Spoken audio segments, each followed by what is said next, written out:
Reverend MeeLing, Reverend Susan MeeLing, Lady Dori, Belle, Lady MeeLing.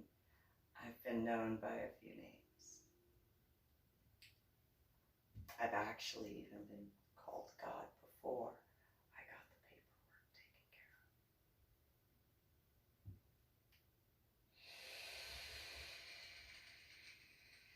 of. By many people. In person. So it's a little bit frustrating in certain regards to a lot of different things.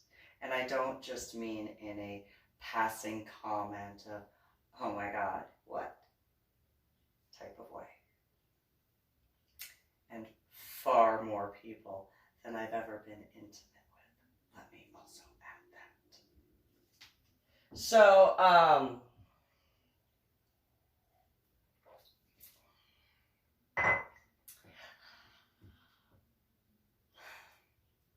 I'm going to make this video attempt again because we'll see if it actually gets uploaded and can be seen by just more than one person, right?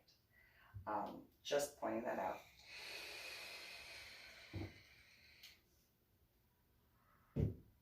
Or a claim of a person in certain regards.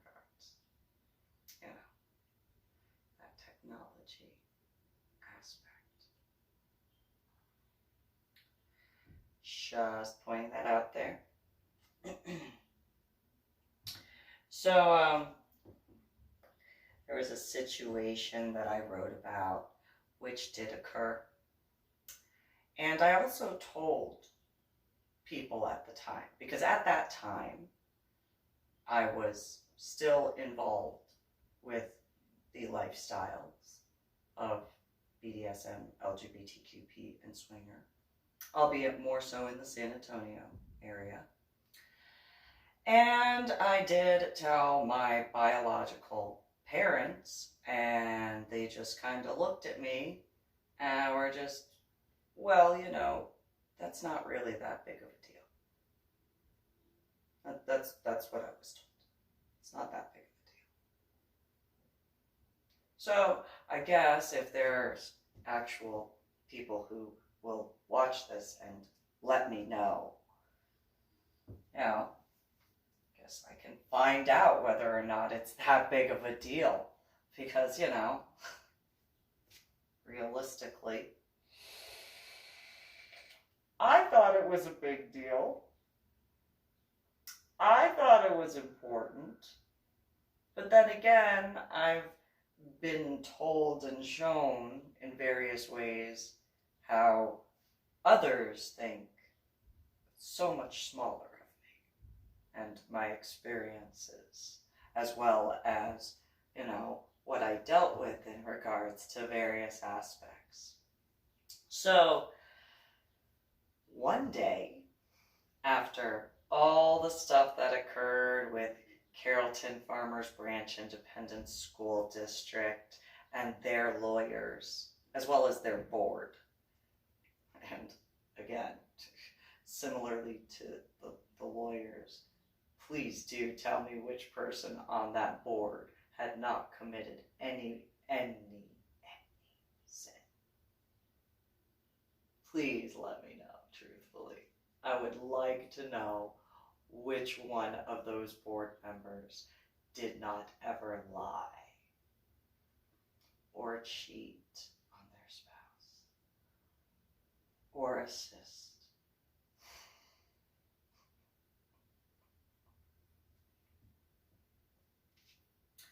Or even, you know, hypothetically murder.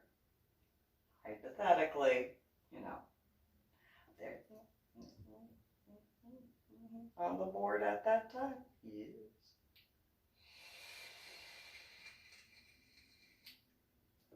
Not forgetting a bunch of other things. So it's just, you know, just wondering. So, after all that, and after the last meeting with the law firm, which, you know, that situation, realistically, that guy,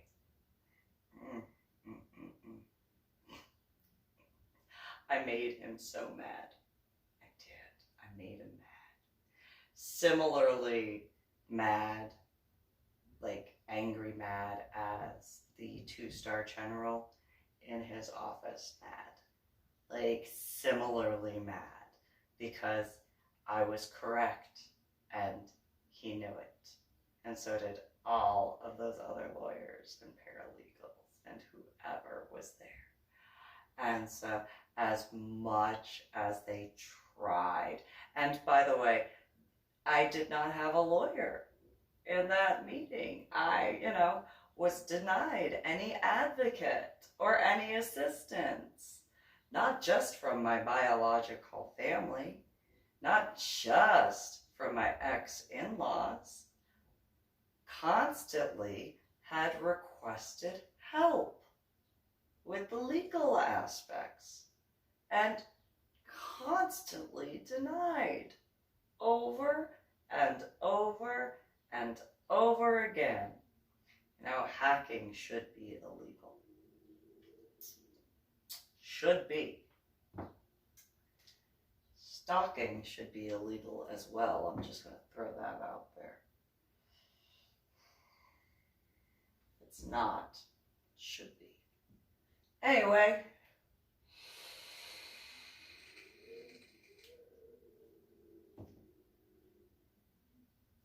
The right to legal counsel should also be like a thing to actually assist people. However, I couldn't get any because nobody was willing to take my case. I gave them specific details and everybody told me, oh, that's too much. It's not, that's not up my alley.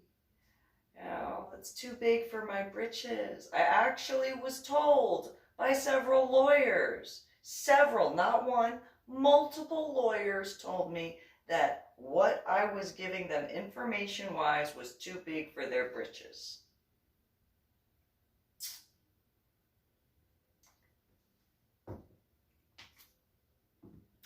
Contacted lawyers in New Jersey and New York. Was told, no, we don't handle out-of-state law stuff. And when I tried telling them, the state of Texas doesn't have the same law requirements to practice in the state, I was told, no, that's not true. You don't know what you're talking about. No, I'm telling you. No help. So one day after that meeting with that, group against me, multiple lawyers, just me, to try for my daughter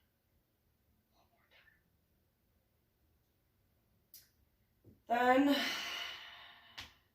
something occurred at the school, Thousand Oaks Elementary in San Antonio, right around the corner from my apartment complex that I was living in, because, I had to sell my house and, give up everything possible to try, because, the school, McCoy Elementary School, and the individuals thereof just did not want to accept responsibility for what they had done and what they were guilty of, which, realistically, they've been guilty of far more before and after.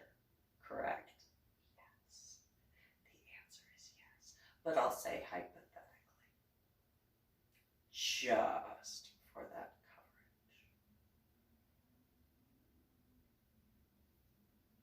coverage. just say. So, that being said, one day I get a phone call after having to drop the aspects and stuff like that, contact the TEA judge, all that sort of stuff. And thankfully that judge said, she said that she would not, she released certain things without prejudice, which would allow me to bring it forward to the court at any time when I had enough evidence, which I did. I gave all the evidence to various lawyers, right?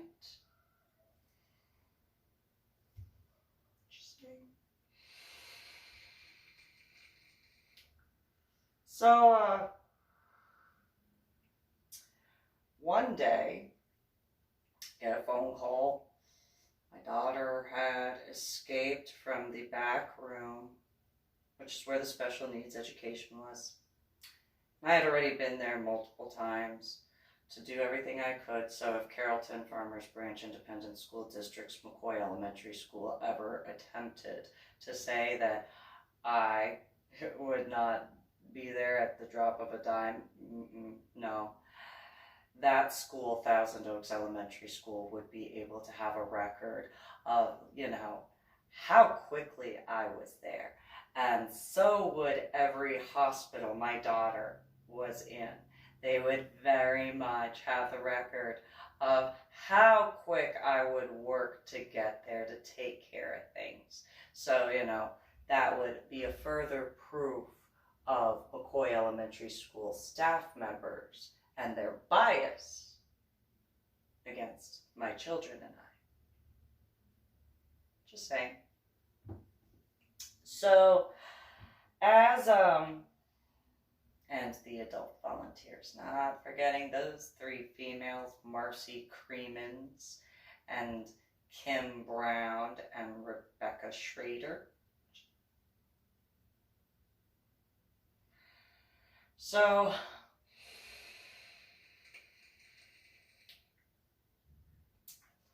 I get the call, my daughter's, and this time, this was a different time than any prior call. Instead of telling me on the phone what occurred, the principal of Thousand Oaks said, "Please come in." Not a problem. I will be there. She said, I know you will. Ho, ho, ho. Oh, I did not, I was there in less than 5 minutes. And I had to back out of the parking spot, and the traffic for that particular area where that apartment complex is, it took me longer to get out of that apartment complex than it did for me to get ready to get there. And so I showed up, and the principal, "This way, please." "Yeah, what's going on? What's going on?" And I was told my daughter had escaped from the back special needs area, ran through the entire school, through to the front lobby of that school, out the front door, out into the parking lot, and if it wasn't for a teacher who was getting out of his car, thankfully, he grabbed her just before a car hit her. And a pileup ensued because, well, the person stopped, thankfully. And so, unfortunately, as far as the accident, but I was told there was no issues as far as it was just a little fender bender. So at least there was that. However, thankfully, my daughter was not hit.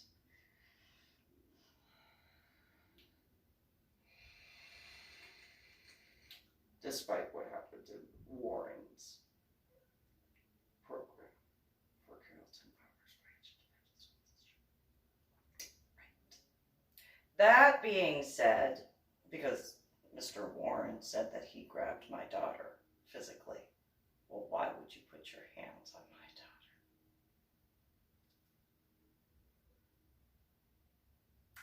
That being said, and it's a good thing I didn't and know who he was.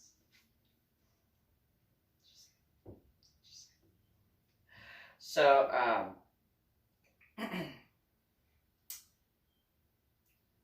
my daughter had escaped, and so I signed her out of the school with my son, took them back to the apartment to make dinner, so that way, because I knew I had to take her to the hospital. I knew what was going to happen. I had been dealing with it over and over. It was going to be the third RTC, or residential treatment center, that she'd be put into. It would be, if it wasn't the acute care center, which I don't even know how many acute care center stays she had. I really don't, because there were that many. She wasn't out of the hospital for longer than 5 weeks because of what occurred during the Fort Worth Zoo and thereafter. Records will prove it. And so,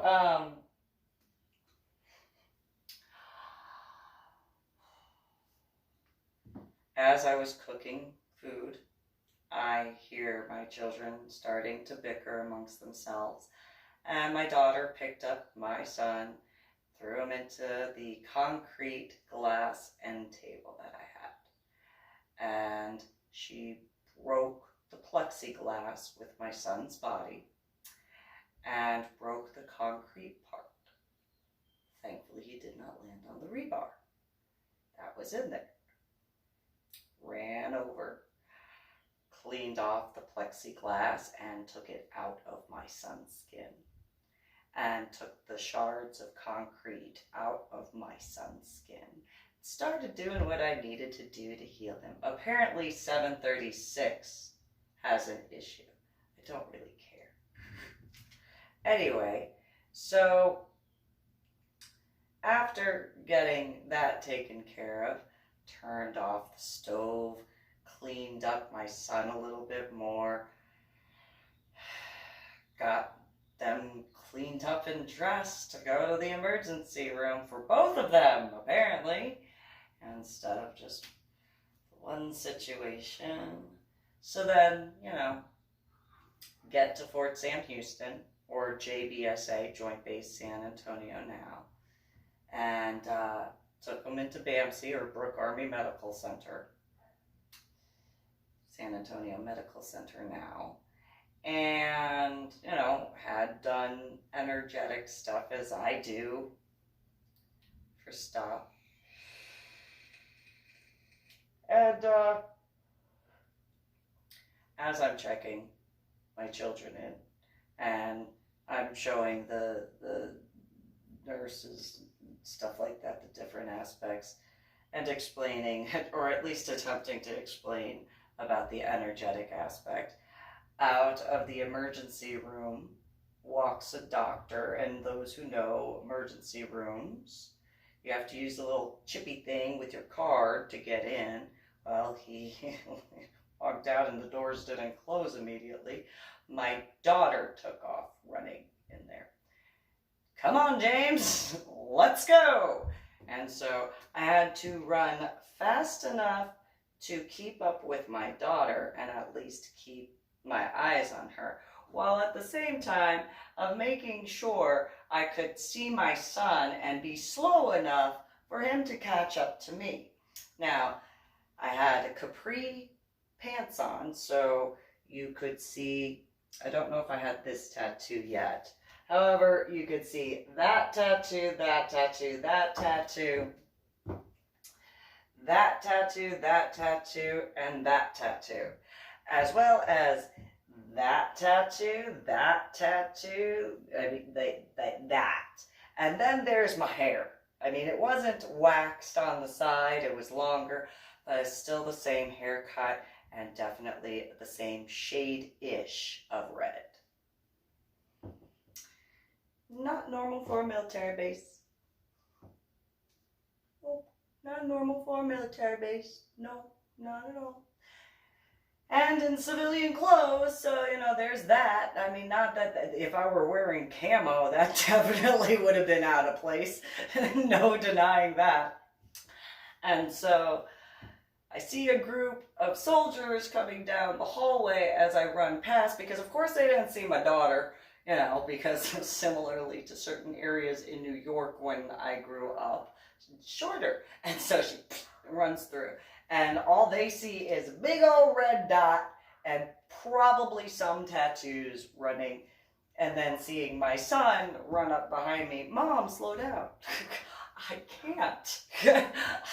I'm going as slow as I can because I'm like trying to, like, I need to catch up to her. I want to tackle her, but I can't because then there's more issues. Like, I gotta, like, try. So she darts down a hallway, and anybody who's ever chased after a child, knows that they can turn very quickly. And as an adult, when you have that kinetic energy in motion, it's you don't get to turn as quickly, not at all. And so as I'm turning the hallway, the group of soldiers that saw, or halt, I can't. Like, I can't. I want to, I just can't. So now, to compound the situation, I have to keep my attention focused on my daughter, run fast enough for my daughter, slow enough for my son, while yelling to the soldiers so that way they know I am not some random civilian who is on a military post, you know, looking like I do, and I can laugh now-ish. And so, you know, the chasing child, like, and then so they're running and they don't see her at first. So they're still chasing after me until they get to whatever hallway my daughter had turned into. They then see my daughter and see that, no, I'm not actually running away from them. I'm trying to help the situation. And so they're coming up behind me. My son is doing the best he can to run as best as possible. And so I, you know, I'm like, can you call lockdown, something. So one of the soldiers runs back and gets code called. So it's lockdown. All the doors instantly locked. Everything was shut. Nothing could go in, nothing could go out. And so then they call code. And so code gets called and other soldiers start running. And it is literally, the only way I could describe it is like a Scooby-Doo episode. Because you got this group of soldiers coming up behind me. You got my son trying to keep up with me. You got me going after my daughter. Everybody's trying to catch Lydia. And then you got other soldiers that come up from the other side. It's like, hey, no, this way. And then trying to keep up and turning because she turns on the little dime. And then everybody is running. And I'm sure the NSA had to watch that and think the exact same thing, going, yes, that is a Scooby-Doo episode. Like, but with real people. And so, you know, all these soldiers, we're all trying to run, and I'm just, you know, like trying to keep up with my daughter while trying to, like, make sure my son is, like, not too far from me, but running fast enough to catch my daughter while telling other soldiers, because of the way hallways are in a military installation or any government facility, anybody who's ever been in the DMV, that is like a fairy-sized version. Like, so tiny, like, so tiny. That's like one, not even a full hallway. Like, the courthouse, the Hayes courthouse, that's like a kind of, but like condense that smaller, all those little hallways, and put it on one floor and only one section, and you still don't have a military installation. It's just a little maze of everything, like everybody running around. Pac-Man. Irony, I wound up seeing. Yeah, Pac-Man, those little mazes, those snake, like old arcade, like yeah, but like condense that and add more, and like take it to like what level did I get up to on Pac-Man or Pac-Woman or whatever? I think I would get up to like level 11 or 12 or something like that back in the 80s. So like think of that like level and all those little dots and like running and stuff and trying to get to where my daughter is, and she's just and trying to stay calm all while doing that, and more soldiers coming around, and it's like no, this way, no, this way. You turn too quick, and then she'd run past them, and they'd be like, this way. Just catch my daughter. My daughter. From that, people could see my track and field. How fast I was when it came to hurdles. And so, my daughter, she keeps running and just completely bypasses soldiers, groups of soldiers. Halt! And it's like, no, she's not gonna. I've been trying that. It's not working. Like, and then I have to explain it again while running to all of them. No, this way. And so then she makes it down this one hallway, and it's towards the emergency room exit to where the ambulances were. Thank goodness code was called and lockdown was up, because she would have gone out and been hit by the ambulance that was backing up into the spot. And so she's there, she's banging on the door trying to get out. And I get on top of her, but then like all these other soldiers come in, and it's like, where's James? There he is. Like out of a little ball pit. Come here. Come here, the soldiers got it. Stay right here. Get behind a desk, and then it's like 30, 40 soldiers on top of her, trying to get her. But she is my daughter. She's a little wiggle. She squirmed a lot, my daughter. My daughter. And she disarmed an MP. And all I see is the MP jump up and says, "She has my weapon."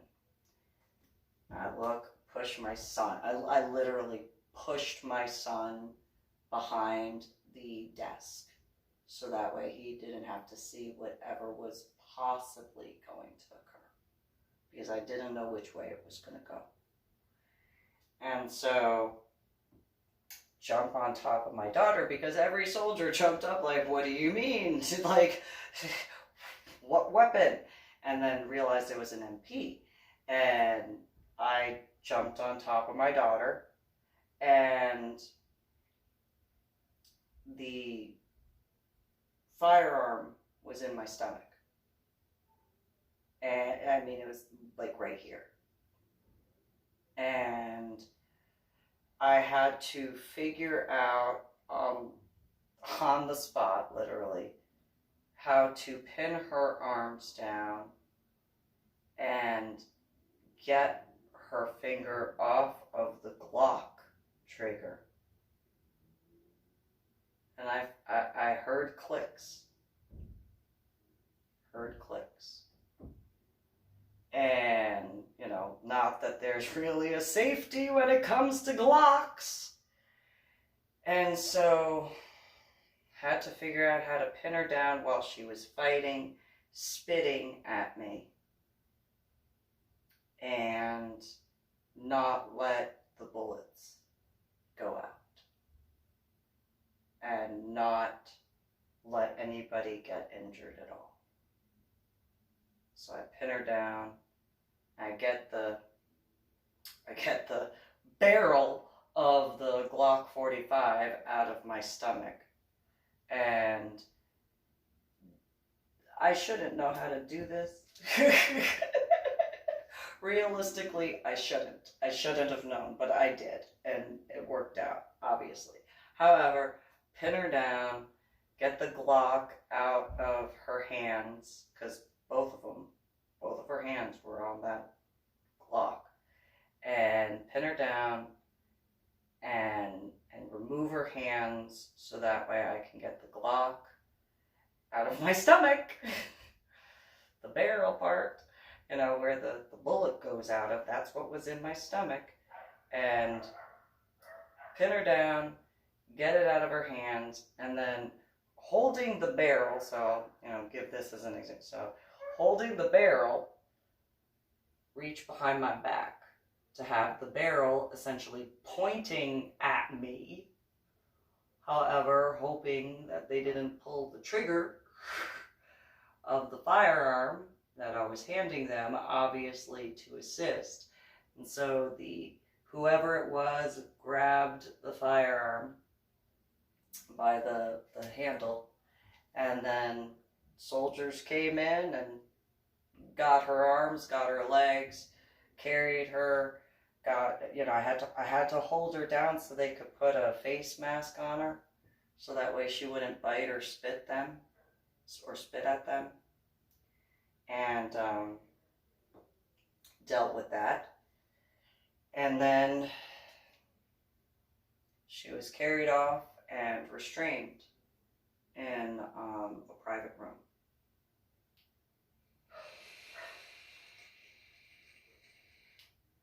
Stand up and back away at that point. And, you know, my son comes out from behind the desk and he's like, "Hey, Mom." It's like, "You okay?" Good. And this doctor comes over to me. And this doctor looks at me and he goes, "Wow. Oh my God." Yeah, what? And I'm trying to, like, make sure my son, like, he's holding on, and I'm just like, it's okay. Like, I'm sorry you had to see that. And I'm sorry you had to be a part of that. Are you okay? Because, you know, I pushed you, you know, but I needed you to, like, not be in the way of what could have been occurred. And, you know, doctor looks at me and goes, "That is, like, wow." What? And he goes, "Why'd you do that?" And so I explained, you know, I didn't want the soldiers to have to shoot a child. Some of them had been overseas. They're on U.S. soil. They don't need to deal with that. They shouldn't have to. If they have to, then it has to be a major situation. But it shouldn't ever have to be where they have to on U.S. soil. And if it comes to that point, then there needs to be a reevaluation of things. And he said, "Wow, that's like amazing." And I look at him like, it is what it is. I'm just, you know, glad they didn't have to fire or do anything else. I'm glad that they didn't have to call code any further for anything else. And, you know, hey, and so then I realized, oh, I better just shut my mouth on that one. So, you know, I mean, like, I mean, if the firearm went off, I'm in the right place, right?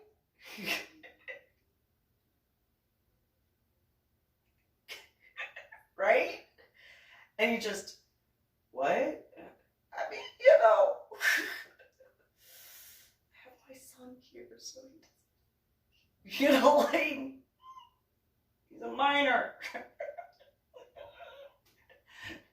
So, you know, I mean, I'm in an emergency room, right? Not that I ever want to be shot, but if I have to choose where I'm going to be shot, I'm gonna choose an emergency room. I don't know about you, Doc, but I'd rather, I don't ever want to be shot. However, if I had to, I'd rather it be in an emergency room. You got blood supply, you got sterile equipment, you got all sorts of things. Like, it's cool. Like, everything could be stat right there. And he was just, well, I was concerned that, like, she was gonna run into a room with computers. That was your concern, Doc? That's where you were concerned? I was concerned that she wouldn't, like, and I'm glad she didn't, but I was concerned she was gonna run into a room where surgery was going on. Like, that would have turned out real bad. Really bad. Really, really bad. So I'm glad that that was my concern. That she didn't run into where somebody was doing surgery. Call me kooky. That's fine. Just saying, a doctor with a scalpel, computers. And no offense to techie guys, just, I mean, okay, I get it. I have my issues with technology. I don't deny that. Just saying. Just saying. Scalpel in human life or computers? Go and say people with the hospital and the surgery stuff might be weird on that. Might be weird, but that's fine. And so the doctor, his eyes were as big as could be. Like, they were the size of serving plates. And he just turned so translucent. And I was looking at him, and he's just like, that's like the darkest thing anybody has ever said. And he said that he was stationed with Marines overseas in, like, battlefields. And I'm like, then why would you be surprised that I'd rather be in a hospital? I mean, I don't want to be shot. But why would you be surprised for me to say I'd rather be in an emergency room? Again, I don't want to be shot, but I'm just throwing that out there, Doc. Like, I doubt any of the Marines that you served with would disagree. I don't think there's any military guy who would be like shot out of, wherever, or shot in an emergency room. I'm gonna go with that emergency room. That sounds like the smarter option. I'm sure not even just military guys. I'm sure law enforcement guys, civilians. Like, again, nobody wants to be shot. But, if you have the choice, out nowhere near an emergency room or in an emergency room, I would think most people would be like, you know what? Yeah, I'm gonna pick the emergency room. That sounds like a safer option out of all of them. Out in the middle of nowhere or in an emergency room. Emergency room. Out on the street or in an emergency room. In an emergency room. Out in the middle of the field or in an emergency room. In an emergency room. Yeah, probably in an emergency room. Yeah, probably. At least that was what was in my head. Like, that was what was in my head, where it was like, I could just envision guys, with like that sort of experience being like,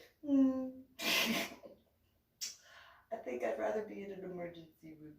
Yeah. Whether or not they've actually been shot. Just, just, yeah. If I had, I'd prefer not to be shot. But, if I had to be shot, I'd rather be shot in an emergency room. Yeah, that sounds like a good idea. Again, don't want to be shot, but if I had to be, I'd rather it be in an emergency room. Yep. Like, just saying. So, you know, the situation occurred and got that taken care of. My daughter was put into Laurel Ridge in the acute care facility before in the residential portion of the facility. And then, you know, the rest of the stuff as far as the legalities and the insurance and all that stuff. And I had told people in Austin before the second residential treatment facility, by the way, you don't want socialized medicine. You don't. You don't want that. You don't. Because if you get put on a high risk, and then when it came to my daughter, you will have issues. You do not want that. You do not want that. And if they're capable to do that to children of military,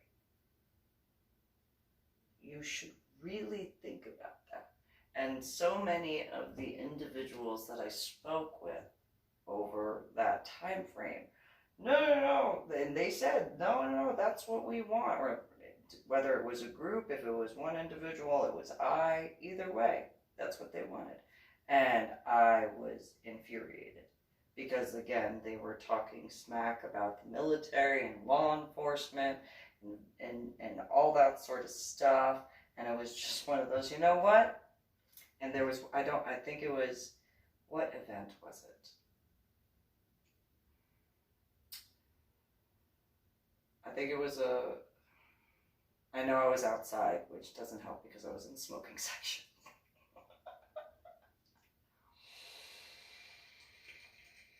I got so infuriated because there were so many of them that particular night that repeatedly came at me. Leave doorbell, you should not.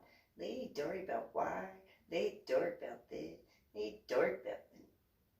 And then there was this point where there was a group of them, it's about 10 or 15 of them, all telling me I didn't know anything about socialized medicine.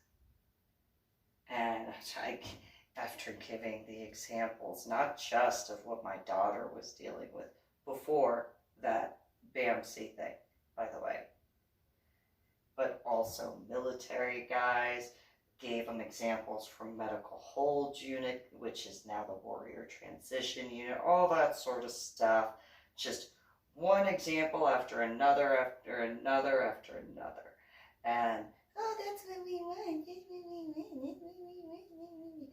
And at one point, one of them said something, and just like my knee just made that noise, I snapped. I did. I snapped. And I said, you know what? Fine. You want that among the civilian population? You can have it. But in that turn, that means my military guys, all active National Guard reservists, veterans, and their dependents. That means my guys get taken care of, and you can have that. You can be the ones in line. You can be the ones waiting for months on end while my guys get taken care of. I hope that it happens quickly. I hope that you get that for yourselves. And I hope my guys are taken care of in ways that you could only wish for the day where you could have had it, but you let it slip through your fingers and sink because you were too lazy to actually do anything. I hope that that day comes, and I hope I am around to see it. I hope I get to watch as you just scour amongst yourselves, attempting to figure out while having to go through every type of everything that I went through and my guys have went through over all these years and for generations. I hope it's never able to be undone. You make that happen. And each and every one of those people were like, Lady Dori Belle, you're so over dramatic. I mean, seriously, that's like what we want. Good. You can have it. And my guys will be taken care of. My guys' medical will be taken care of. You can wait. My guys' dental will be taken care of, and you can wait. My guys will have the cream of the crop, and you will get nothing but crumbs. And oh, Lady Dori Belle, that's so overdramatic.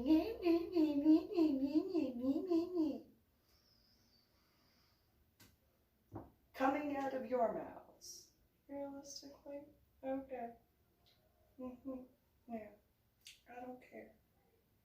And I hope you suffer. I do. I hope you suffer. I do. I hope you suffer very much. I hope so much. I hope I get to be on the equivalent of a throne as I watch as you crumble. And, oh, Lady Dori Belle, you're so mean, you're so mean, you're so mean. You haven't seen mean. We're in a BDSM scene, by the way. I have said I'm a dominant sadist, correct? Yeah, Lady Dori Belle, but you're not being a dominant sadist right now. You're just being overdramatic. Nope. Nope. Nope. I'm being dominant and I'm being sadistic in the same breath.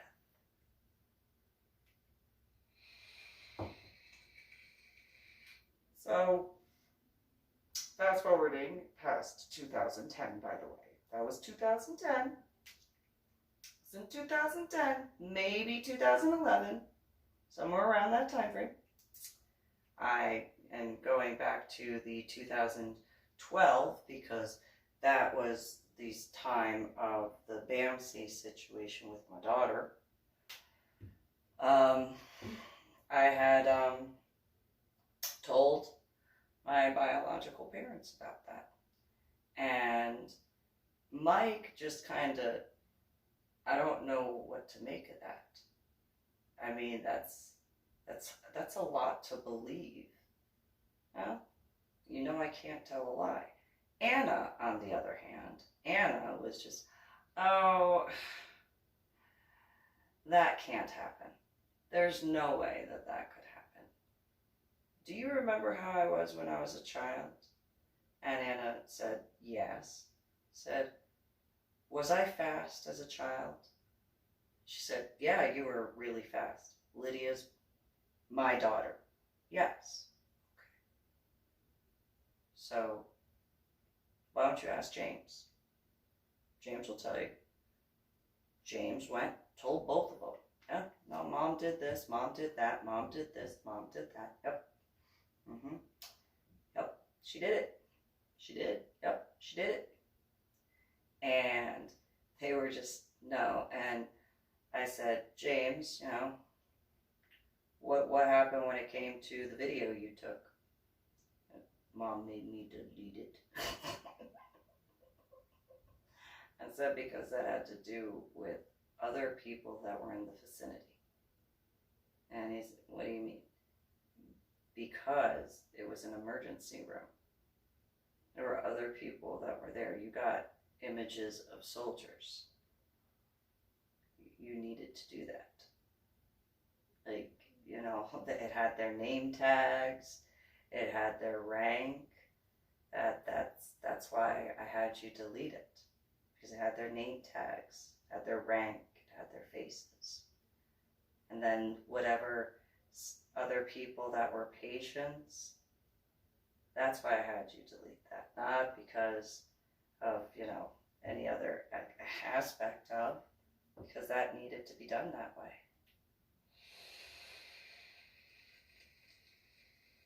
Because those other patients that were in there, that's different. You need to keep that in mind. And so just, okay.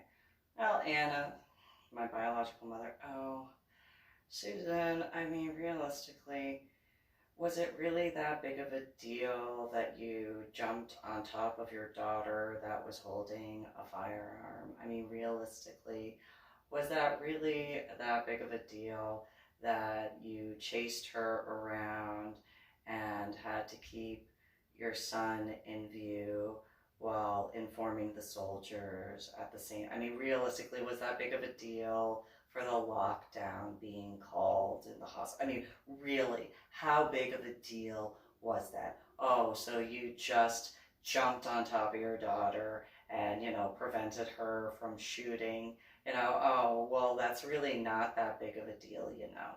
I'm sure anybody could do that. Could you? I said that. When I said, could you do that? Is that a possibility that you could have done that? Anna was, well, we're not talking about me. We're talking about you. And you are just you.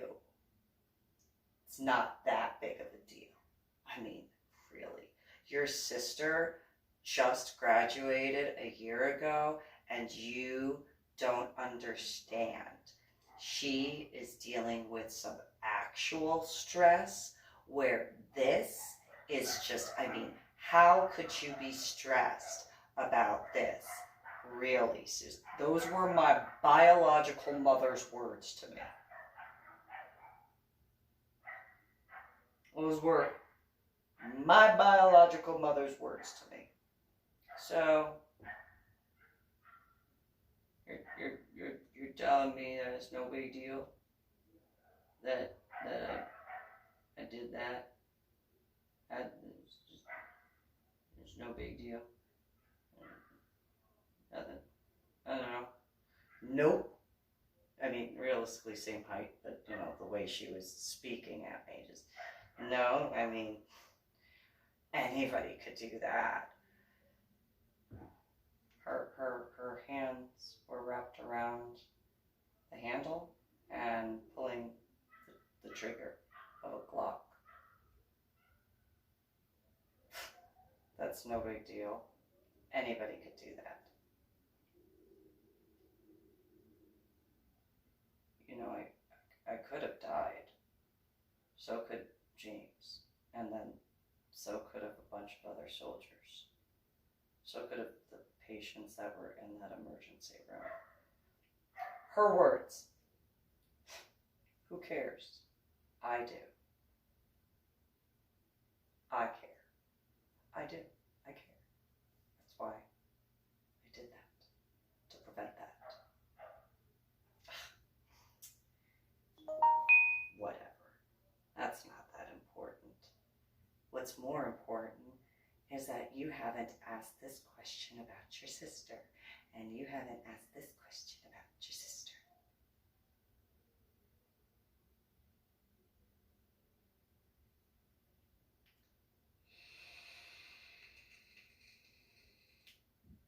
Yep. So you don't want to ask how your granddaughter's doing? And her response, Anna's response was, well, she's probably in another hospital, right? You're just going to make that up. No, I'm not making that up. That's the truth. Whatever. Don't be jealous of what I grew up with.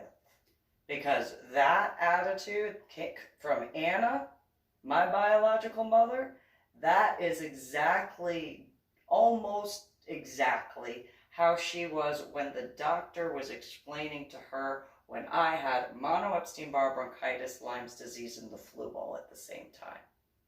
No, she doesn't really need to be hospitalized with all that. Just because her temperature is 100, and I don't remember whether it was 104 or 105. And it's just, I mean, she could just sleep it off. She can just sleep it off. That's no big deal.